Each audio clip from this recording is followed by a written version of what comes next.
Hi guys, my name is Adnan Khan and welcome back to my YouTube channel. So guys, आज की video में हम बात करने वाले हैं अपने क्रिया शरीर के लेक्चर नंबर 2 की। जैसे कि आपको पता है, इससे मैंने प्रीवियस वीडियो में तुम्हें समझाया था कि जो इंट्रोडक्शन है हमारा क्रिया शरीर का वो क्या है। मैंने तुम्हें सारी बेसिक बातें बताई थी उस चैप्टर में, और आज के लेक्चर में भी मैं तुम्हें सारी बेसिक बातें बताने वाला हूँ। जैसे कि त्रिदोष का क्या संबंध होता है पंच महाभूत से, त्रिगुण का क्या रिलेशन होता है पंच महाभूत से, धातुओं का क्या रिलेशन होता है, त्रिदोष और त्रिगुण का आपस में क्या रिलेशन होता है। ये सारी बातें हम आज की इस वीडियो में जानने वाले हैं। तो चलो स्टार्ट करते हैं आज की इस वीडियो को। तो सबसे पहले यहाँ पर मैंने हेडिंग लिखी है शरीर घटकों का पंच भौतिकत्व। मतलब जो हमारे शरीर के अंदर त्रिदोष हैं, त्रिगुण हैं और सप्त धातु हैं, इनका पंच महाभूत के साथ क्या संबंध है। तो इसमें सबसे पहले एक सब हेडिंग आती है जहां मैंने लिखा है दोषों का पंच महाभूत के साथ संबंध। मतलब हम क्या करेंगे, हम देखेंगे कि किस दोष में कौन सा महाभूत प्रधान रहता है। तो यहाँ पर तुम ये टेबल देख रहे होंगे, तो यहाँ पर अलग अलग आचार्यों ने अपने मत के अनुसार अलग अलग महाभूत से संबंध बताया है। लेकिन जो तुम्हें फॉलो करना है वो अष्टांग संग्रह का फॉलो कर सकते हैं या फिर शुश्रुत संहिता का भी आप फॉलो कर सकते हैं। चक्रपाणी क्या है, एक टीकाकार है। अब वो इनका भी फॉलो कर सकते हैं कहीं कहीं पर, लेकिन जो मेन हमें फॉलो करना होता है वो संहिता का ही फॉलो करना होता है। अब यहाँ पर मैंने दोष लिखे हैं। दोष तीन प्रकार के होते हैं, वात, पित्त और कफ। दोष क्या होते हैं मैंने तुम्हें पहले भी बताया था। जो दोष होते हैं ये हमारी बॉडी को धारण करते हैं और हमारी बॉडी की वृद्धि करते हैं, लेकिन इसके लिए एक स्पेसिफिक कंडीशन आती है। और वो कंडीशन क्या है, अगर ये अपने इक्विलिब्रियम स्टेट में हुए तो। जैसे तुम एग्जांपल समझ सकते हो, अगर हमारा बीपी है, अगर हमारा बीपी 120/80 रहेगा, सिस्टोलिक प्रेशर अगर अगर अगर हमारा 180 mm ऑफ एचजी रहेगा और डायस्टोलिक हमारा 80 mm ऑफ एचजी रहेगा, तो हमारा जो शरीर है वो अपना रेगुलर एक्टिविटी नॉर्मल करता रहेगा। लेकिन जैसे ही अगर हमारा बीपी इंक्रीज होता है या डिक्रीज होता है, तो हमारी बॉडी के अंदर प्रॉब्लम्स आनी स्टार्ट हो जाती हैं। इसी तरीके से ये कोई मेजरमेंट नहीं है, इसको हम नाप नहीं सकते वात पित्त कफ को। इसको हम सिर्फ और सिर्फ सिम्टम्स के हिसाब से पता लगाते हैं कि किस बंदे के अंदर कितना वात ज्यादा हो रहा है, कितना पित्त ज्यादा हो रहा है, कितना कफ ज्यादा हो रहा है। ये रही इसकी इंट्रोडक्शन वाली बात। अब हम इसका संबंध समझते हैं महाभूत से। तो सबसे पहली बात, जैसे वात है हमारा, तो वात के अंदर आकाश और वायु, मैंने तुम्हें इसका सीक्वेंस याद करना बताया था पंच महाभूत का, कि तुम्हें कैसे याद करना है, आकाश, वायु, अग्नि, जल, पृथ्वी। अगर तुम इस सीक्वेंस में याद करोगे तो तुम्हें आगे क्वेश्चंस करने के लिए बहुत ज्यादा इजी हो जाएगा। तो वात के अंदर क्या प्रधान रहेगा, वायु और आकाश प्रधान रहेगा। मतलब ऊपर के जो दो महाभूत हैं वो वात के अंदर रहेंगे, फिर एक किसके अंदर आ जाएगा, पित्त के अंदर आ जाएगा, कौन सा, अग्नि, फिर लास्ट के दो बचेंगे वो किसके अंदर आ जाएंगे, कफ के अंदर आ जाएंगे, जल और पृथ्वी महाभूत। ठीक है। अब सुश्रुत संहिता के अनुसार और चक्रपाणी के अनुसार ये दोनों ही सेम, इन्होंने सेम ही माना है। इन्होंने यहाँ से आकाश को नहीं माना वात के अंदर। इन्होंने ये माना है कि जो वात होती है, वात के अंदर वायु महाभूत की प्रधानता होती है। ठीक है। पित्त के अंदर अग्नि की होती है और कफ के अंदर जल महाभूत की प्रधानता होती है। अगर क्वेश्चन में लिखने के लिए आएगा तो तुम इसको भी लिख सकते हो, इसको भी लिख सकते हो, दोनों को अलग अलग भी लिख सकते हो, या फिर इस टेबल के फॉर्मेट में भी तुम लिख सकते हो। अब हम आगे चलते हैं। आगे हम इसके अंदर देखने वाले हैं जो हमारे पास 7 धातुएं होती हैं, रस, रक्त, मांस, मेद, अस्थि, मज्जा, शुक्र। इसका पंचभूत के साथ, पंच महाभूत के साथ क्या रिलेशन है। तो ये रहे हमारे पास 7 धातु हमारी। जो हमारी रस धातु होती है, इसका मतलब क्या, जो हमारा लिम्फ होता है या फिर जो प्लाज्मा होता है उसको हम रस धातु बोलते हैं। और जो रक्त होती है, जैसे हमारा ब्लड, ये सेकंड नंबर पर आती है धातु हमारी। थर्ड नंबर पर आती है हमारी मांस धातु, जो मसल्स को जिसको जिसको हम मसल्स बोलते हैं। नेक्स्ट आती है हमारे पास मेद धातु, एंड देन अस्थि धातु, अस्थि मतलब बोन्स। नेक्स्ट आती है हमारी मज्जा, बोन मेरो। एंड लास्ट धातु होती है हमारी शुक्र, जिसको हम स्पर्म बोलते हैं। अब कौन सी धातु के अंदर कौन से महाभूत की प्रधानता है। यहाँ पर धातु का मतलब एलिमेंट से तुम्हें नहीं समझना है। धातु हमारी बॉडी को धारण करती हैं, ध्यान रखो, धारण करती हैं। अब तुम बोलोगे सर, जो हमने अभी वात पित्त कफ पढ़े हैं पीछे, वो भी हमारी बॉडी को धारण कर रही थी। लेकिन होता क्या है, वो हमारी बॉडी को धारण तो करती है, लेकिन इक्विलिब्रियम स्टेट से हटने के बाद वो हमारी बॉडी को क्या करती है, डिजीज देती है। लेकिन ये ऐसा नहीं करती। क्यों? क्योंकि जो वात पित्त कफ होती हैं वो किसको दूष्य करते हैं, मतलब वो किसको दूषित करते हैं, वो इन धातु को दूषित करती है। और इन धातु के दूषित होने की वजह से हमारी बॉडी के अंदर डिजीज उत्पन्न होती है। डिजीज को बोलते हैं आयुर्वेद में व्याधि, ये टर्म याद कर लेना, व्याधि उत्पन्न होती है। ठीक है। तो अब यहाँ पर क्या है, हमारे पास रस धातु है, तो तुम्हें पता है प्लाज्मा लिम्फ, प्लाज्मा या फिर लिम्फ के अंदर मेन चीज क्या होती है? जल होती है, वाटर ही होता है ना। तो यहाँ पर इसका रिलेशन आचार्य दल्हड़ ने बता रखा है, ये भी टीकाकार है। इसके अकॉर्डिंग क्या है यहाँ पर, जो हमारे पास रस धातु है, रस धातु के अंदर वाटर की प्रधानता है, मतलब जल की प्रधानता है। अब नेक्स्ट आता है इसके अंदर रक्त, मतलब ब्लड। तुम खुद सोच सकते हो, जो हमारा ब्लड होता है नेचुरली, वो मूव कर रहा होता है हमारी बॉडी के अंदर, और हमारी बॉडी हीट लॉस कर रही होती है, हीट भी होती है। इसका मतलब हमारा जो ब्लड है, ब्लड के अंदर कौन से महाभूत की प्रधानता होगी? अग्नि महाभूत की प्रधानता होगी, ठीक है ना। इस तरीके से हम सोच कर भी कोरिलेट कर सकते हैं। अगर हम बात करते हैं मांस की, मसल्स की, तो जो हमारी मसल्स होती हैं, ये कैसी होती हैं? थोड़ी थोड़ी ठोस होती है ये। तो इसके अंदर किसकी प्रधानता होगी? पृथ्वी महाभूत की प्रधानता होगी। अगर हम बात करते हैं मेद की, अगर तुमने मेद देखा होगा, अगर हम मेद को सुखा देंगे तो ये ऐसा क्या बन बन जाता है? ये जैसा ठोस टाइप बन जाता है। लेकिन अगर हम मेद को गर्म करते हैं तो बिल्कुल पानी पानी उसके अंदर से अलग हो जाता है। तो इसका मतलब क्या है? मेद के अंदर दो महाभूत की प्रधानता है, एक पृथ्वी और एक जल। अब नेक्स्ट आता है इसके अंदर अस्थि, अस्थि मतलब बोन्स, बोन्स के अंदर तीन महाभूत की प्रधानता है। कैसे? एक तो आती है पृथ्वी महाभूत, पृथ्वी महाभूत की प्रधानता कैसे है? जो हमारी जो अस्थि है, हमारी जो बोन्स है, इसके अंदर जो कठिनता आएगी वो किसकी वजह से आएगी? पृथ्वी महाभूत की वजह से आएगी। नेक्स्ट आता है इसके अंदर वायु, वायु से क्या होगा? जो बोन्स के अंदर खाली जगह होती है, तो उसके अंदर क्या प्रेजेंट होती है? बोन मेरो प्रेजेंट होती है, लेकिन कुछ खाली जगह भी होती है जहां पर हमारी वायु रहती है। हमने जो वायु का स्थान माना है वो अस्थि ही माना है। वायु का मतलब क्या है? जो एक जगह से दूसरी जगह मूव कर सके। तो हम एक जगह से दूसरी जगह मूव कब कर सकते हैं? बताओ, जब हम अपनी बोन्स को आगे पीछे चलाएंगे। तो बोन्स के अंदर क्या प्रेजेंट होगी? वायु प्रेजेंट होगी। नेक्स्ट आता है इसके अंदर अग्नि महाभूत, अग्नि महाभूत अस्थि के अंदर प्रेजेंट होता है। तुमने सुना होगा, जो हमारी इरिथ्रोपोइएसिस साइकिल है, मतलब जितने भी आरबीसीज बनते हैं हमारी बॉडी के अंदर, वो बोन्स बनाती हैं। तो बोन्स बनाती है किसको? आरबीसी को, यानी कि ब्लड को। और ब्लड के अंदर कौन सा महाभूत प्रधान था? अग्नि था। तो इसलिए यहाँ पर भी अस्थि के अंदर भी कौन सा महाभूत प्रधान रहेगा? अग्नि रहेगा। तो इस तरीके से सोचकर हम कोरिलेट कर सकते हैं। अब जो मज्जा होती है, जो हमारी बोन मैरो होती है, जो बोन के अंदर प्रेजेंट होती है, अगर हम उसको देखेंगे तो वो एक चिपचिपा सा पदार्थ होता है। मतलब तो उसके अंदर कौन सा महाभूत ज्यादा होना चाहिए? जल महाभूत होना चाहिए। और अगर हम बात करते हैं शुक्र की, तो शुक्र भी कैसा होता है? लिक्विड टाइप होता है। तो इसके अंदर भी हमारा जल महाभूत की प्रधानता होती है। अब हम आगे चलते हैं, तो आगे आएगा इसके अंदर हमारे पास तीन मल थे। मल कौन कौन से हमारी बॉडी के अंदर? एक है मूत्र, मल का मतलब क्या है? जो हमारी बॉडी के अंदर एक्सक्रीटरी वेस्ट है, वो कौन कौन से हो सकते हैं? एक तो मूत्र, जो हमारा यूरिन हो गया, एक पुरीश जो हमारा स्टूल हुआ, एक स्वेट जो हमारा स्वेट हुआ, मतलब पसीना हुआ। तो ये तीन टाइप के क्या है हमारी बॉडी के अंदर? एक्सक्रीटरी वेस्ट है, जो हमारी बॉडी को बाहर निकालने पड़ते हैं। अब जो हम एक्सक्रीटरी वेस्ट बाहर निकालते हैं, तो इनके अंदर भी कौन कौन से महाभूत की प्रधानता होती है, इस बारे में भी हमें पता होना चाहिए। जैसे फॉर एग्जाम्पल अगर हम बात करते हैं मूत्र की, तो इसके अंदर एक तो जल महाभूत की प्रधानता होगी, सबको पता है, क्योंकि वाटर ही निकलता है। और साथ ही साथ में क्या होता है? अग्नि महाभूत की इसके अंदर प्रधानता होती है। अगला, अगर हम बात करते हैं पुरीश की, पुरीश मतलब स्टूल, तो स्टूल के अंदर किसकी प्रधानता होगी? पृथ्वी महाभूत की प्रधानता होगी। जो हम इस स्टूल करते हैं वो सेमी सॉलिड टाइप होता है, इसलिए इसके अंदर पृथ्वी महाभूत की प्रधानता हुई। और जो स्वेद, जो है पसीना आता है, तो लिक्विड निकलता है, तो इसलिए इसके अंदर भी जल महाभूत की प्रधानता होगी। ठीक है। अब इसके बाद हम बात करेंगे त्रिदोष और त्रिगुण में क्या संबंध होता है। अब त्रिदोष के बारे में तो आपको पता ही होगा। त्रिदोष क्या होता है? जो हमारी बॉडी को धारण करता है और इक्विलिब्रियम स्टेट में क्या करता है? हमारी बॉडी का पोषण करता है, मतलब न्यूट्रिशन प्रोवाइड करवाता है, और सारी नॉर्मल एक्टिविटीज करता है, नॉर्मल फिजियोलॉजिकल एक्टिविटीज करता है।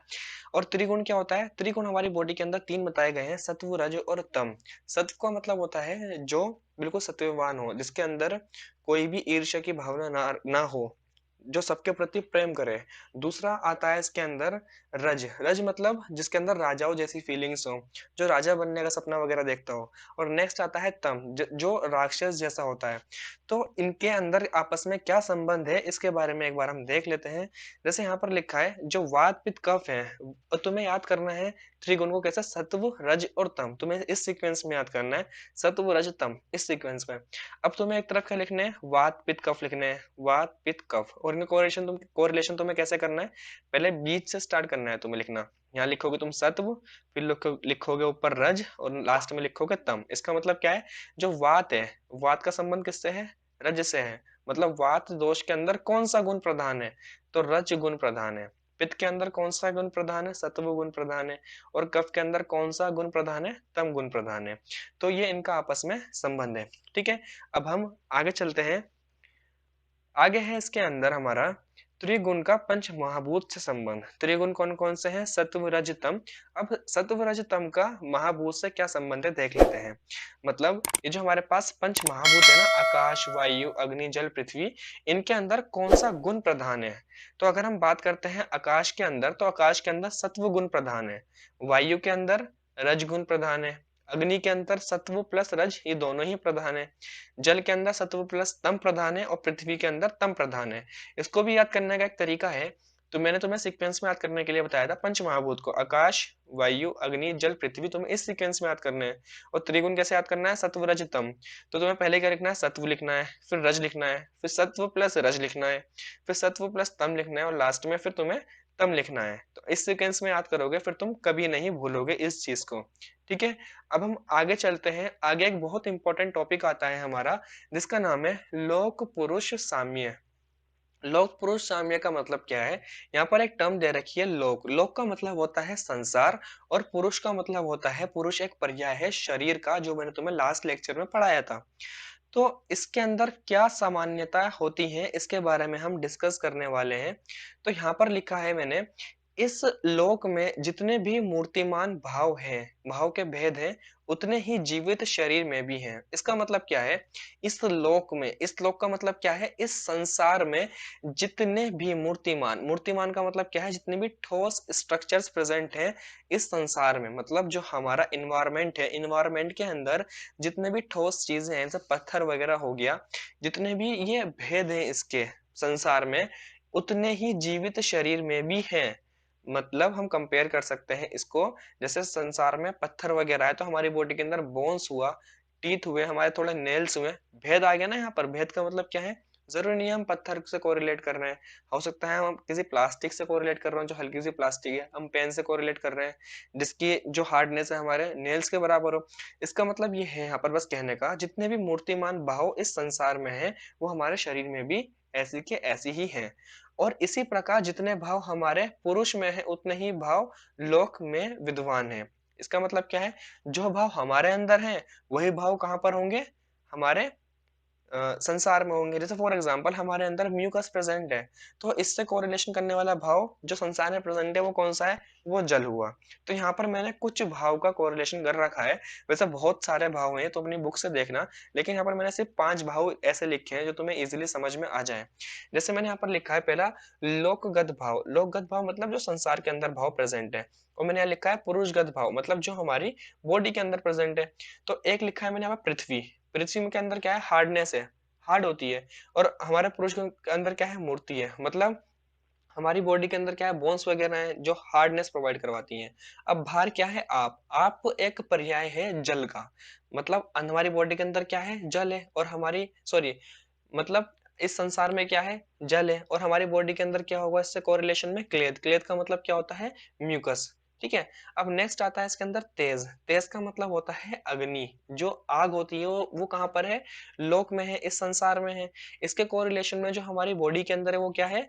अभिसंताप। जो हमारी बॉडी के अंदर हीट प्रोड्यूस होती है वो कोरिलेट किससे करती है? अग्नि से। अग्नि भी क्या प्रोड्यूस करती है? हीट प्रोड्यूस करती है। इस तरीके से हमारी बॉडी भी हीट प्रोड्यूस कर रही है। बाहर क्या है? वायु है। हमारी बॉडी के अंदर क्या है? प्राण वायु है। अब प्राण वायु क्या है? जिसके द्वारा हम सांस वगैरह ले रहे हैं, जिससे हमें ऑक्सीजन मिल रही है। बाहर भी ऑक्सीजन प्रेजेंट है, हमारी बॉडी के अंदर भी ऑक्सीजन प्रेजेंट है। अगर हमारी बॉडी से ऑक्सीजन निकल गई तो हम डेथ, हमारी मृत्यु हो जाएगी, हम मर जाएंगे। इसलिए जो भाव बाहर प्रेजेंट है वही भाव हमारी बॉडी के अंदर प्रेजेंट है।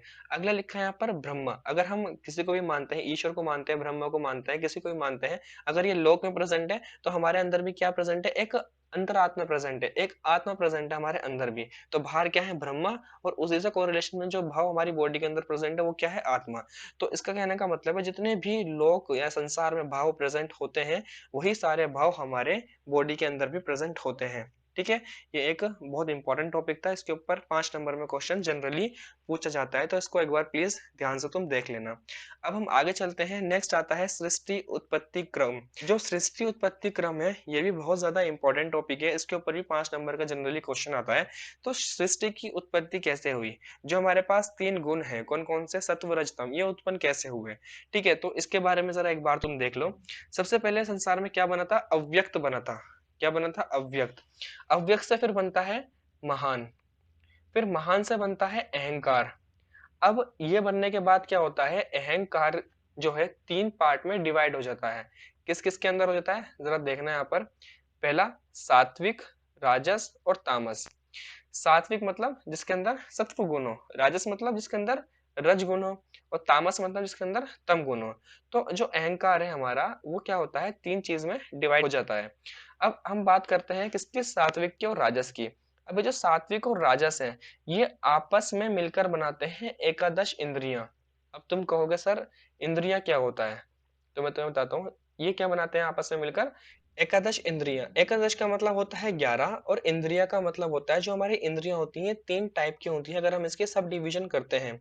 कौन कौन सी होती हैं, एक होती है इसके अंदर उभेंद्रियां, 5 होती हैं ज्ञानेंद्रियां, और 5 होती हैं कर्मेंद्रियां। ठीक है, जो हमारी 5 ज्ञानेंद्रियां हैं,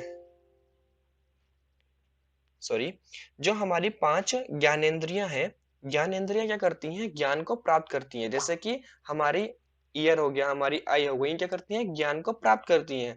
जैसे फॉर एग्जांपल किसी ने मुझसे बोला कि एक बोतल उठाओ, तो होगा क्या, मेरे कान से मैंने सुना कि क्या करो, बोतल को उठाना है। तो मुझे ज्ञान प्राप्त हुआ किससे, ज्ञानेंद्रिया से। इसके बाद मुझे काम करना है, मुझे क्या करना है, वो बोतल उठानी है। मुझे बोतल उठानी है तो मैं अपने हाथ से काम करूंगा, तो कर्मेंद्रिय में क्या आ जाएगा, मेरा हाथ आ जाएगा। ठीक है, लेकिन इन दोनों के बीच में जो कोरिलेट कर रहा है, क्या करेगा, उभयंद्रिय करेगी। उभयंद्रिय को बोलते हैं मन। अब इन इन दोनों के बीच में जो इंटरकनेक्शन का काम होता है वो मन का होता है। ठीक है, तो ये सब किसके अंडर में आता है, ये सब आता है एकादश इंद्रिय के अंडर में। अब नेक्स्ट आता है इसके अंदर तामस। तामस गुण क्या करता है, राजस गुण के साथ मिलकर बनाता है पंच तन मात्राएं। पंच तन मात्राएं क्या होती हैं, जो जैसे हमारी ज्ञानेंद्रियां हैं, ज्ञानेंद्रियां क्या करती हैं, हमारे जो चीजें होती हैं आसपास की उनको सेंस करती हैं और हमें बताती हैं। अब इन ज्ञानेंद्रियों की हेल्प कौन करेगा, इनकी हेल्प करती हैं पंच तन मात्राएं। इनको पंच अर्थ भी बोलते हैं। ये कौन कौन से होती हैं, शब्द, स्पर्श, रूप, रस, गंध। जैसे फॉर एग्जाम्पल हम बात करते हैं शब्द की, हमारे पास एक ज्ञानेंद्रिय होती है जिसका नाम है श्रोतेंद्रिय, जिसको हम अपने कान बोलते हैं। तो हमें सुनना, सुनना किस तन्मात्रा की हेल्प से होगा, शब्द की हेल्प से होगा। तुम इसको ऐसे समझ सकते हो, जैसे हमारे पास कान है, ठीक है, और हम अगर वैक्यूम में चले जाएंगे, कोई कुछ बोलेगा तो हमें सुनाई नहीं देगा, क्योंकि वहां पर कोई मीडियम ही नहीं होगा जिसमें साउंड ट्रेवल कर सके। तो एक तरीके से ये एक मीडियम है जिसके थ्रू हमें सुनाई देता है, शब्द के थ्रू। अगला आता है इसके अंदर हमारा स्पर्श। अगर हमारे पास स्किन है, अगली हमारी ज्ञानेंद्रिय आती है इसके अंदर स्किन, जिसको हम क्या बोलते हैं, स्पर्श नेंद्रिय। तो स्पर्श के बिना हम किसी चीज को सेंस नहीं कर सकते, स्पर्श तन्मात्रा के बिना हम किसी चीज को सेंस नहीं कर सकते। अगला आता है हमारे तन्मात्रा इसके अंदर रूप। हमारी जो ज्ञानेंद्रिय है जिसका नाम है चक्षुनेंद्रिय, चक्षुनेंद्रिय का मतलब होता है हमारी आंख, वो क्या करती है, हमें चीजों को दिखाती है, हमें रूप दिखाती है। अगला आता है इसके अंदर रस। रस का मतलब होता है मतलब किसी चीज का स्वाद लेना। जैसे हमारी अगली ज्ञानेंद्रिय आती है इसके अंदर जिह्वा। जिह्वा क्या करती है, हमें रस का ग्रहण करवाती है, जो रस का ज्ञान है वो प्राप्त करवाती है। इसी तरह अगली आती है गंध, मतलब सुगंध या फिर दुर्गंध। जो हम खुशबू या बदबू सूंघते हैं वो हम गंध तन्मात्रा की मदद से सूंघते हैं। ठीक है, अब ये जो पंच तन मात्राएं हैं, ये पंच तन मात्राएं ही उत्पन्न करती हैं पंच महाभूत को। ध्यान रखना, ये पंच तन मात्राएं किसको उत्पन्न करती हैं, पंच महाभूत को उत्पन्न करती हैं। तुम यहाँ देख सकते हो वन बाय वन, मैंने यहाँ लिखा है जो पंच तन मात्राएं पंच महाभूत को उत्पन्न करेंगी। जो शब्द है, शब्द तन्मात्राएं किसको उत्पन्न करेगी, आकाश को। स्पर्श किसको करेगी, वायु को। रूप तन्मात्राएं किसको उत्पन्न करेगी, अग्नि महाभूत को। रस तन्मात्रा किसको उत्पन्न करेगी, जल महाभूत को। और जो गंध तन्मात्रा है वो पृथ्वी महाभूत को उत्पन्न करती है। ठीक है? तो ये रहा हमारा सृष्टि उत्पत्ति क्रम। पहले क्या था? अव्यक्त था, अव्यक्त से महान बना, फिर अहंकार बना। इसके बाद अहंकार 3 पार्ट में डिवाइड हो जाता है, सात्विक, राजस और तामस में। सात्विक गुण क्या करता है? राजस से मिलकर बनाता है एकादश इंद्रियाँ। एकादश इंद्रियाँ 3 टाइप की होती हैं, उभयंद्रिय जिसको हम मन बोलते हैं, एक 5 ज्ञानेंद्रियाँ होती हैं, 5 कर्मेंद्रियाँ होती हैं।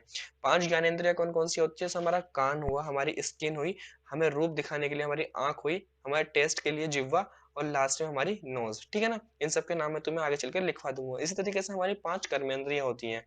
ये एक पार्ट हुआ। अगला पार्ट आता है जो तामस गुण होता है, वो राजस गुण की सहायता से क्या बनाता है? पंच तन्मात्राएँ बनाता है और यही पंच तन्मात्राएँ आगे चलकर पंच महाभूत का निर्माण करती हैं, जैसे आकाश, वायु, अग्नि, जल, पृथ्वी का।